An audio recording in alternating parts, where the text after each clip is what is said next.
আসসালামু আলাইকুম। দ্বিতীয় দিকের নতুন আরো একটি ভিডিওতে আপনাদের স্বাগতম। আমি এখন পূর্বপাড়ায় আছি। এখানে 19 নম্বর মাসায় আছি আমি। দেখা যাচ্ছে একটি লাড্ডু টোপ রেডি করতেছে গিয়াসউদ্দিন ভাই। তিনি আসছেন চট্টগ্রামের লোহাগাড়া থেকে।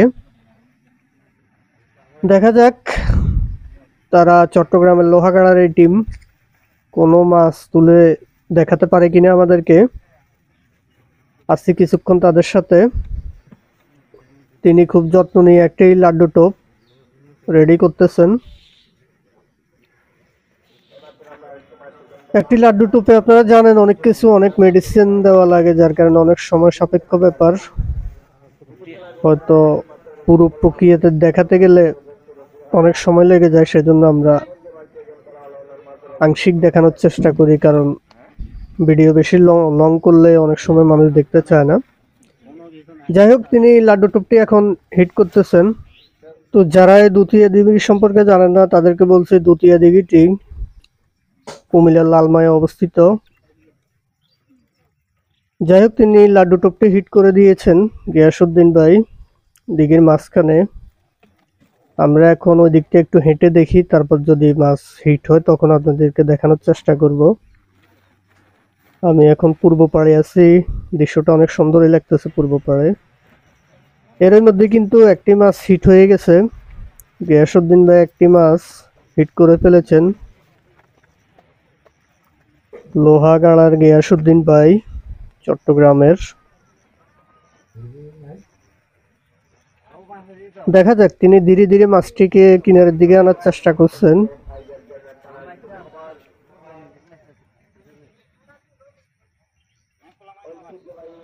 কোনো তাড়াহুড়ো নেই, তাড়াহুড়ো করলে অনেক সময় মাছ ছুটে যাওয়ার সম্ভাবনা থাকে, তাই ধীরে স্থিরে তিনি মাছটাকে কিনারের দিকে আনার চেষ্টা করছেন। নেট নিয়ে অলরেডি একজন প্রস্তুত। যাই হোক, গিয়াসউদ্দিন ভাই কি মাছ ধরে দেখাতে পারে আমাদেরকে, সেটা এখন দেখার বিষয়।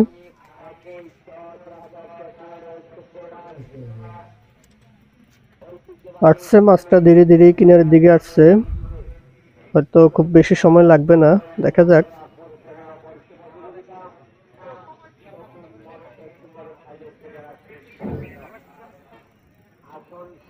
তারপরও একটু সময় লাগতেছে। সাধারণত দিঘিতে একটু ভালো সাইজের মাছ ধরলে একটু সময় লাগেই, এটা নতুন কিছু না। যাই হোক, নেট নিয়ে তিনি একটু পানিতে নেমেছেন কিছু অংশে, মাছটাকে যেন ভালোভাবে তোলা যায় সেজন্য।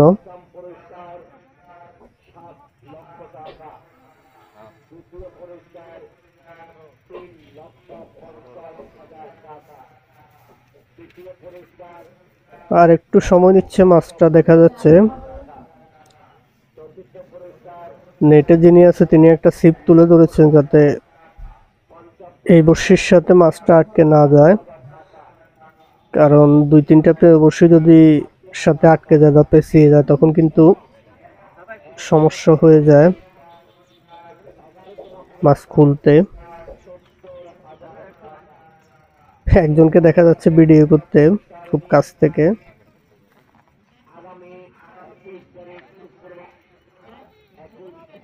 যাই হোক, মাছ মোটামুটি কিনারে চলে আসছে, আর হয়তো বেশি সময় লাগবে না, দেখা যাক। যদি এমন কিছু না ঘটে তাহলে আমরা হয়তো খুব শীঘ্রই মাছটা দেখতে পাবো নেটে। হ্যাঁ, মাছ কিনারে চলে আসছে, নেটও চলে আসবে। এটা বিগ সাইজের একটা কাতল মাছ, মোটামুটি ভালো সাইজের, অত বেশি বড় না, অত বেশি বিগ সাইজ বলা যায় না ঠিক, তবে মোটামুটি ভালো সাইজের একটা কাতল। যাই হোক, নেটে আসার পর আপনাদেরকে দেখানোর চেষ্টা করব মাছটা। যেহেতু এখন অনেক দূরে, তাই এখন মাছ দেখে বোঝা যাবে না। নেটে আসলে আমরা কাতলটাকে দেখানোর চেষ্টা করব, তবে এটা যে কাতল মাছ সেটা দেখা গেছে, মাছটা একটু বেশি ছিল। এখন নেটে আসলেই আমরা মাছটা আপনাদেরকে দেখানোর চেষ্টা করব। হ্যাঁ, মাছ নেটে চলে আসছে, আমরা এখন অনেক দূরে মাছ থেকে, তাই আমাদের কাছে আসুক। হ্যাঁ, দারুণ সাইজের একটা ফ্রেশ কাতল, খুব দারুণ লাগছে কাতলটাকে, যদিও বিগ সাইজের না, তারপরেও মোটামুটি ভালো সাইজের একটা কাতল মাছ।